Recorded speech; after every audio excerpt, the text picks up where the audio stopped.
जैसे राम सभी को स्वागत है आप सभी का हमारे फिर से चैनल पर संस्कृति एवं भक्ति पर। तो जैसा हम लोग उपनिषद का एपिसोड चल रहा है, ये हम लोग का तीसरा भाग है आज का।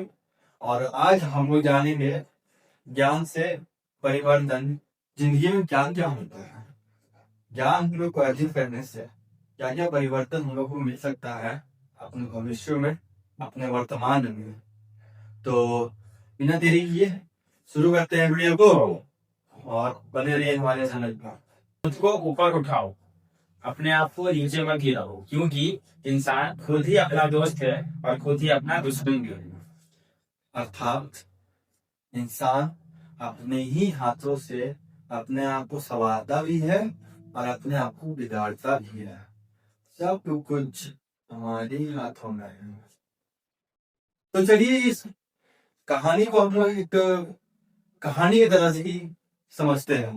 इसका क्या मतलब है, आपको मैं एक कहानी सुनाता। एक सिपाही हुआ करता था अपने राज्य का, उसका नाम था रत्नाकर। वो एक सिपाही था, तो उसके साथ कुछ अनगढ़ी घटना घटी उसके राज्य में। तो उसने क्या किया कि उस घटना को सॉल्व करने के लिए उसने अपना अस्त्र उठाया और उस इंसान को मार डाला। तो उस चीज में वहां के राजा क्रोधित होकर उसे उस राज्य से बर्खास्त कर दिए। तो रत्नाकर ने सोचा ये सोच कि मैंने तो कुछ गलत किया नहीं, सत्य का साथ दिया था मैं, तो मुझे बर्खास्त क्यों किया गया, मुझे राज्य से क्यों बेदखल कर दिया गया। रत्नाकर का दिमाग में आया, सोच में आई कि भलाई के जमाने नहीं थी। उसी ने अपने आप को, जो एक समय पर सिपाही हुआ करता था, अब वो एक डाकू बन चुका था। एक डाकू जो हर एक इंसान को, सीधे साधे इंसान को लूटता था, चाहे वो अमीर हो चाहे वो गरीब इंसान हो। उनसे जेवर, जायदाद, हीरे मोती सब लूटता था और लूट के अपने यहाँ दे जाता था। एक बार उसने एक मर्चेंट जो लूटा, आप जान ही रहे हैं, बड़ा बिजनेसमैन उस टाइम हिसाब से, तो उसने उसे लूटा और अपने साथियों से बराबरी में बंटवारा किया। तो उसके एक साथी के पास गया सोने का हार। तो रत्नाकर ने क्या किया, उस हार को लेकर वो गया अपनी बीवी के पास कि लो तुम्हारे लिए मैं लाया तोहफा। तो उसकी बीवी ने बोला कि ये मैं कैसे पहन के जा सकती हूँ बाहर, मेरे को सवाल उठ जाएगा, मोहल्ला वाले ना समाज वाले बोलने लगेंगे। तो वो रत्नाकर ने कहा कि इसे क्यों पहन के जाना बाहर, तुम घर में रह सकती हो, मेरे सामने पहन के रह सकती हो बाहर को। तो उसकी बीवी ने बोला ये कोई वस्त्र नहीं है कि मैं छुपा के हूं, ये हार ये दिखाने की चीज होती है। तो वहां में रत्नाकर कुछ नहीं बोला, गुस्सा में चला गई। फिर एक गुरु थे, वो मतलब संत थे, वो अपने गुरु से मिलने जा रहे थे। तो एक जंगल के रास्ते से होकर गुजरना लगा, जंगल पार कर लिया। तो जंगल पार किया, जंगल जैसे ही पहुंचा तो वहां पे उन्होंने देखा, जो गुरु जी के शिष्य थे उन्होंने देखा कि वहां के लोग भाग रहे हैं अंगवस्त्र लगाकर। उनका बोलना था कि रत्नाकर जो डाकू है उसने उसे लूटा। गुरु जी हिम्मत होकर आगे बढ़े, उन्होंने प्रेम भावना से बात किया और उन्होंने बताया, उन्होंने समझाया उसे। लेकिन डाकू था तो उसके पास कुछ मिला नहीं रत्नाकर को। बस तो यही मेरे को बोलना है कि इंसान जब जैसा बोल रहा है ना, वो अपने आप को परख नहीं सकता, अपने आप को समझ नहीं पा रहा है, तो अपने आप को समझना पड़ेगा और अपने आप को जानना पड़ेगा। ये समाज की बातों में रहोगे ना तो कुछ नहीं होने जा रहा है, आपकी जिंदगी बर्बाद हो रहा है। अगर समाज की बातों में चल रहे तो उसने ये बोला, उसने खलना टेकना बोला है? क्या है सर ना समझो। अरे अपना दिया तू बात समझो, उसने अंदर की बात किया तो क्या तुम्हारा हृदय बोल रहा है, जानो उसको क्या करोगी तुम। समाज समाज ने वो बोल दिया, मैंने ये कर रहा था तो वो बोल दिया, सेट हो गई है, बताना क्या है यार, समझना चाहिए। इस कहानी से हम लोग सीखते हैं कि इंसान कितनी भी बड़ी गलतियां कर ले, लेकिन अगर वो दिल से सोच ले, ठीक है, तो वो अपनी पूरी जिंदगी बदल सकता है। तो हम लोग एक शब्द है उपनिषद बताता है पुरुषार्थ। पुरुषार्थ होता क्या है, अगर किसी को पता हो तो कमेंट सेक्शन जरूर कमेंट जरूर कर दीजिएगा।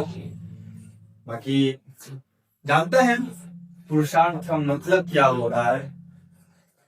जिंदगी में हमारे साथ जो होता है वो हमारे पुराने कर्मों का फल नहीं होता, लेकिन हम अपनी इच्छा शक्ति, मेहनत और लगन से हम अपने आज में कल को बदल सकते हैं। अर्थात पास हमारा बना हुआ है और हम अपने मेहनत और इच्छा शक्ति से अपने फ्यूचर को बदल सकते हैं। वो आपके कर्मों का फल है जो आपको अभी मिल रहा है, लेकिन आप भविष्य में आप क्या करोगे वो आपके अभी के कर्मों का फल होगा, पहले कर्मों का फल नहीं होगा। आप भविष्य में जो करोगे वो पाओगे, जो होगे वो पाओगे आप। इसलिए मेहनत करिए, यही हम लोग पुरुषार्थ सिखाता भी है, इच्छा शक्ति अपने अंदर की। क्या जानते हैं हमारे अंदर में डर होता है, इस पृथ्वी पर जितने लोग हैं, ठीक है, उन सभी में डर होता है, लेकिन हमारे डर का कारण क्या है? आइए समझते हैं कि हमारे अंदर डर कैसे पैदा होता है। जब हम खुद से दूसरे लोगों को कंपेयर करने लगते हैं, यानी कि अलग रूप से देखने लगते हैं, तो हमारे अंदर डर पैदा हो जाता है। और जैसे ही अपने मन के सोच को बदलते हैं, हमारा सोच बदलता है, जब हम लोगों को एक समान रूप से देखने लगते हैं, तो हमारे अंदर डर खत्म हो जाता है। इसका मतलब है हमारे अंदर डर पैदा करने का कारण अहंकार, भेदभाव,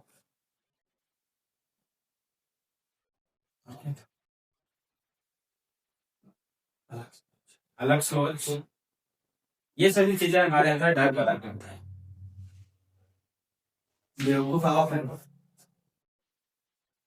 जो आप सबको सोचते हैं कि नहीं ये वो तो मेरे से अच्छा दिख रहा है, नहीं ये तो मेरे से बढ़िया दिख रहा है, आज जो मैं ये पहना है बढ़िया कपड़ा, हम पहने टी शर्ट, ये फॉर्मल शर्ट पहना है, तो इसका मतलब मैं चला फिर होने अच्छे नहीं बताया क्या, थिंकिंग होनी चाहिए क्या आपकी।